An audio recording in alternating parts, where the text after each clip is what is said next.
Today on CityCast Pittsburgh, the Allegheny County Jail has one of the highest death rates in the country. Sit with that for a second. People in our jail, in the government's custody, are dying. And now one family whose loved one died in connection with the jail last September is contending it's not just them, that the jail maintains a culture of medical neglect. And they filed a federal lawsuit to make their case.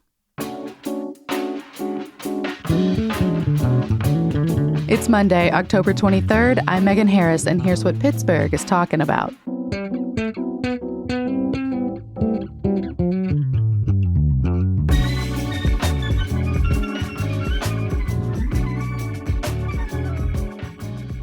I'm with CityCast lead producer Mallory Falk, who's done a lot of reading about this in the last few days. Hey, Megan. Thank you for doing this. I know you and I have talked a lot on this show about how many people have died in custody at the Allegheny County Jail. Friend of the podcast, Brittany Haler, has been here several times talking about her truly incredible work documenting jail deaths for the Pittsburgh Institute for Nonprofit Journalism. Right.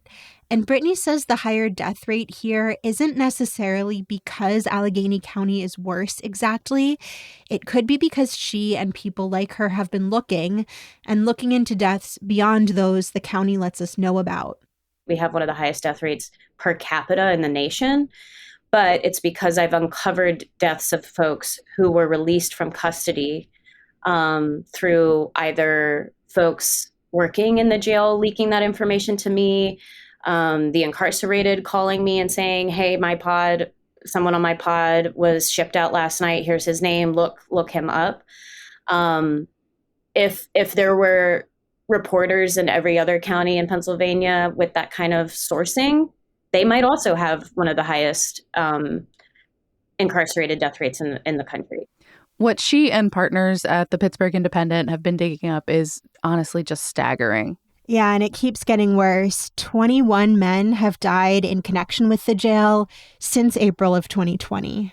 And I think we should note, too, just a reminder to people, if you're not familiar with the jail system, the vast majority of people there who serve time in the jail are not doing it because of violent crime.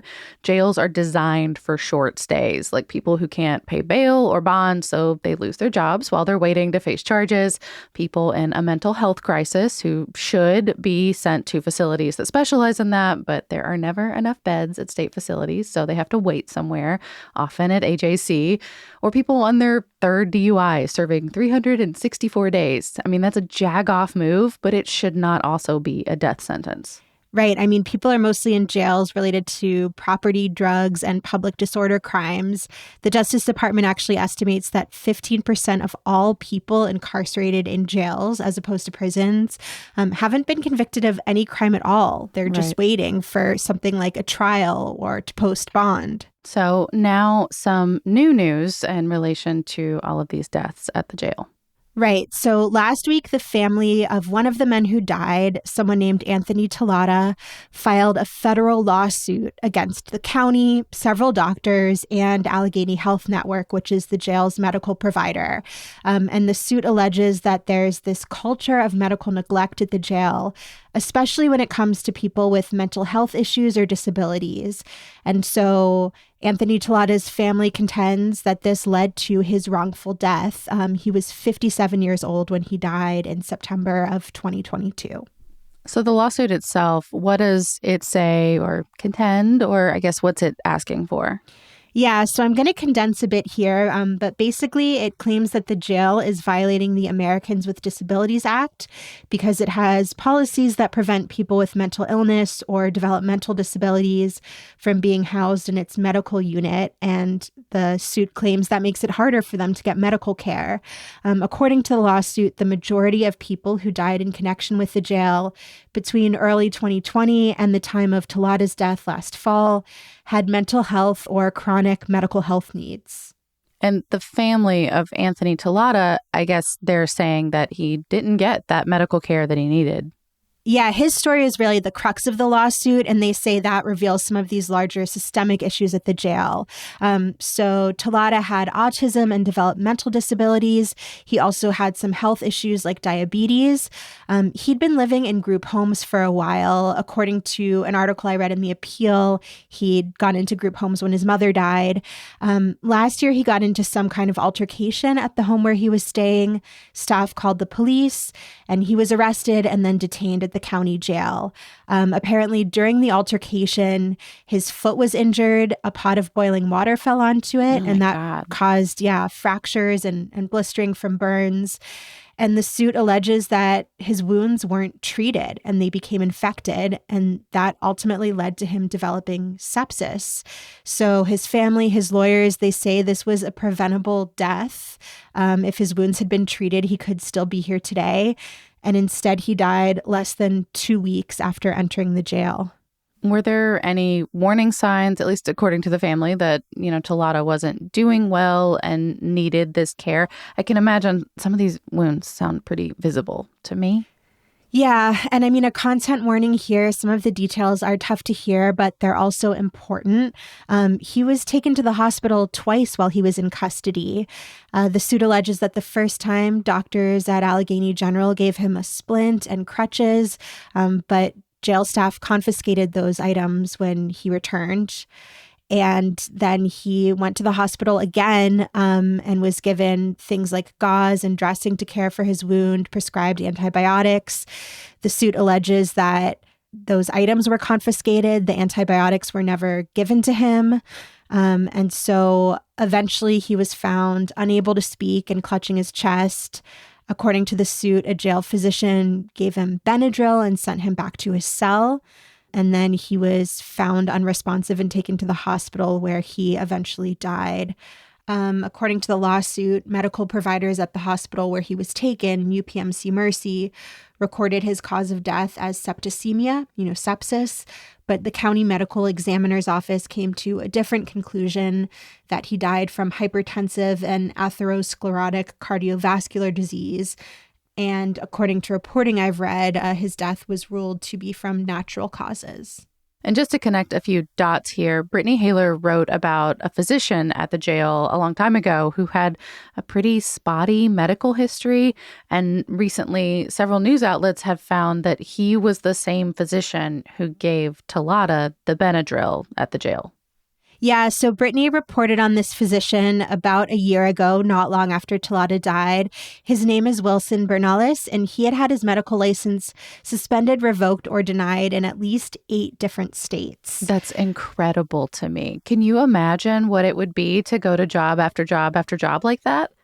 Yeah, I mean, and it's raised a lot of questions about how he got hired at our county jail. I guess he was licensed to practice medicine in Pennsylvania at the time. But are we not checking his background, his medical background? Like, what kind of screening are they doing over there? Yeah, exactly. And so he is actually named in the lawsuit, and the lawsuit was also filed against the staffing agency that screened and hired him. This is all connected to their allegations of neglect. I mean, at the time, he was one of 2 medical doctors employed at the county jail, and he had this kind of record.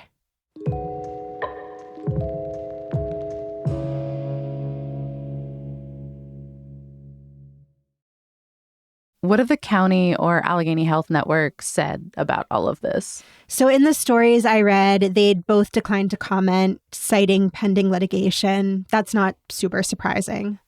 So what now? I know the lawsuit, of course, is fresh, but I imagine, wheels are turning behind the scenes. Yeah, so this lawsuit was just filed last week. Talotta's family is being represented by the Abolitionist Law Center, along with the firm O'Brien, Coleman, and Wright. So it's got to make its way through the court system. Last year, our county executive, Rich Fitzgerald, hired an outside contractor to investigate deaths at the jail. I remember that, yeah. Yeah, and the contractor found there was, quote, nothing untoward about deaths at the facility over the 5-year period that they reviewed. But people keep dying. Yeah, people keep dying. And there's another catch to this, too, which is that unfortunately it could be worse than we know. Brittany's reported a lot on this thing the county jail does sometimes, where they'll release someone from custody when they're in medical crisis. I think the county's practice in releasing someone on their deathbed so that they don't have to report it is also not unique to Allegheny County. Mm-hmm. I think every county in Pennsylvania is doing that, and they're successful in releasing those people before they have to report it to the public. So someone's in a medical crisis, they get transported to the hospital, and then while they're hospitalized, jail administrators will release them from custody. And that way, when they die, it doesn't count as a death in jail custody. It's why I've been using this phrase, people who died in connection with the jail, because some of them, technically, they weren't in custody at the time of their death. That's what happened with Talotta. And actually, when Brittany first reported on his death last year, she said that, some sources she had inside of the jail were the ones who reached out to her and brought this story to her attention because they were concerned that this death would go unnoticed and unrecorded because he'd been released from custody before he died. And I feel like that's been the case with so much of her reporting and others. It's up to the families or, a whistleblower of some kind to let folks know that this is something that's going on, even around things like cause and manner of death, which, like you said, with Talotta, I guess is a little disputed. Yeah. And so there's this question of, there's this critical question of why so many people are dying in the jail or immediately following their time in the jail. And it's really hard when we as the general public have limited access to people's causes of death to know whether or not these deaths were actually preventable. So, it's tricky to get autopsy reports. Brittany actually had to go to court. And then found out there was no autopsy report more than a year later. Yeah, exactly. So, the upside of the lawsuit she filed is that now the county does have to release autopsy reports. They are considered public record. She changed policy. Good job, She changed Brittany. policy, which is incredible. But the specific report she was trying to get that they fought her about never even existed. But yeah, she also told us that family members often don't get medical records. And so without transparency, again, like I said, it's hard to know how many of these deaths were preventable. The manner is usually listed as accidental or natural, something like that. And so there's just limited information. Yeah. And I know separately, but related, obviously, the county controller's office pointed recently to staffing problems. There was a report issued earlier this summer. Yeah, auditors studied the facility from January 2021 to September 2022, and they called the facility, quote, grossly understaffed. At the time, the jail was short more than 100 corrections officers, and over half of the medical jobs were vacant. Here's what Brittany had to say about staffing the last time she was on our show. We have a medical staffing crisis. We've had a medical staffing crisis at the jail since 2020, or since I've been reporting. That I think is probably the major issue, is that deficit of we just do not have enough people to work the building. And when someone experiences a medical emergency, that means it can take longer for someone to get to them. Maybe folks who are attending to them don't have medical degrees or have maybe it's a corrections officer versus a nurse. If I was having a heart attack, I would rather someone who has a medical background be the person responding to me. So there's that issue. So, we'll see if this federal lawsuit leads to any kind of change. And maybe prevents more people from dying. Yeah, one would hope. Before we end, I also just want to take a moment to share a few details about who Anthony Talotta was, because behind this number, this 21 deaths, are human beings. I was reading an AP story about the case, and it said that he was part of a big Italian family. He and his cousins would get together to make sausage from scratch, and he was the official sausage tire in the family, and that he also really loved going to the movies, especially so that he could get popcorn. Thanks for sharing all this, Mallory. Of course. And I want to credit The Appeal, the Associated Press, WESA, and of course, Pinge for all of their reporting on this. That's how I got a bunch of information for this show, along with reading the legal complaint.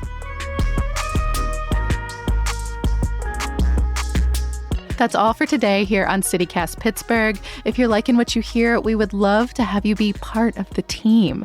CityCast is hiring for a senior account executive to help us sell ads. We want to be able to get your messages out to the people who want to hear them and be able to keep making great podcasts that tell you more about the city you love. If you think you're a good fit, please go to citycast.fm/jobs. That's all for today. We'll be back tomorrow morning with more news from around the city. Talk to you soon.